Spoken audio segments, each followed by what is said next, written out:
Hi everyone, I'm here with my good friend Otto, an Otto reenactor. We've known each other for quite a few years now. So which group are you with then? What group are you representing here today? I'm representing, my group is the Feldjägerkorps 44.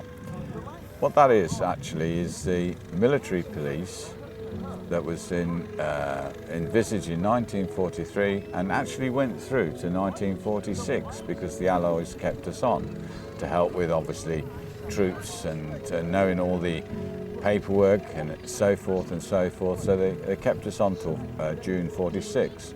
And that's what we're here today, to portray that as a communication depot and command post.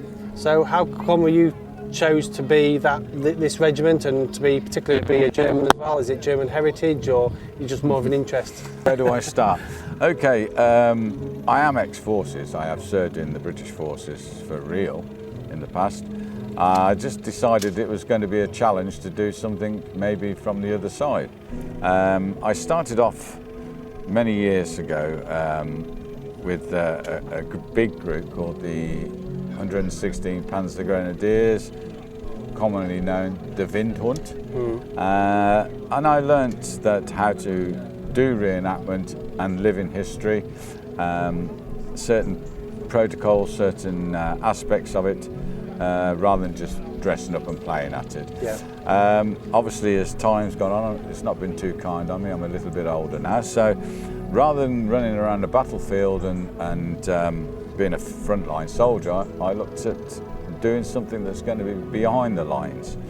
And the easiest one, and one that wasn't really commonly done at the time when we started in 2011, was the Feldjägerkorps. As I say, it's the military police, and that's what the armband is all about. Yeah, I see that. And of course, it's 15 kilometres behind the front line, so that seems okay to me. Safer place to be than on the front line. You don't want to be in Stalingrad or anywhere like that? Oh no, Northern France was fine, Jersey even better, but I mean, it's plenty of time to eat, drink and be merry, rather than just running around a battlefield. I'd done that. So, being a reenactor, if someone was new or wanting to get into it, what would your advice be? Well, the first thing, decide on whether you want to do Allied, Axis or whatever, and then look for a good group, established group. Learn, like an apprentice, learn all about it and how, for example, wear the uniform. It's not that straightforward. And what each part of the uniform and kit actually represents and what it's used for. You see around you now, you see machine guns, the MG42, we'll take that for example. You see the bikes and that. Yeah, absolutely. But you need to know the aspects and be trained on them, how they would be set up and so forth. The best way to do that then is to be in a group and do like an apprenticeship. And then just build it up slowly, start with the uniform, then maybe expand out into other items. I mean, just to put an emphasis on what I've just said a little further, of course, it's not cheap. No, definitely not. When you're buying uniform and equipment, you want to get it right. And again, that's another reason to be in a group, because they'll give you the right advice how to actually sew badges on, because they don't come with all the badges on it to start with, and things like that. I can't stress that's the cheapest and best way to get into this. Buy it once, buy it well, get it right, otherwise people really pick up on it. As they walk past, they will tell you if something's not right. They'll partake some of their advice and guidance if something's not quite right. Well, you can actually get veterans come along, certainly World War II German veterans. Yes, they're very old now, obviously, but they will pick up on something and they will say, that's probably not on there for, that way, or it's not right. Or a simple thing like we see very often in films today where equipment is wrong because they haven't taken the advice maybe from someone that knows the subject. Yeah. I've seen various films where you think, hang on a minute, did they really have that type of beard in there? Most of them are clean shaven, so it just doesn't really fit with the historical accuracy. Yeah, the short hair and the clean shaven is great because we don't want to share lice, do we? No, not at all. We're just talking about joining the group. So Facebook, do your research, understand what it is, make sure they're fairly local to you. Because some of these groups are UK wide and they only meet up and in various shows and various events. Yeah, that is correct, and you've probably got that in a nutshell, really. To start with, to find a group, Facebook's probably one of your best first stops. That will give you links also to the websites that they'll have on the internet and so forth. Yeah, research.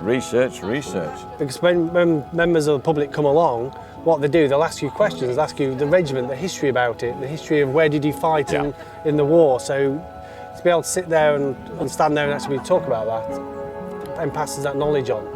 Well, apart from, as I say, when we're doing your time with a group, you of course will learn that. You'll watch others doing it. Most people naturally will not stand up and be able to talk to the members of the public and feel confident about this, that and the other. But trust me, that comes in time.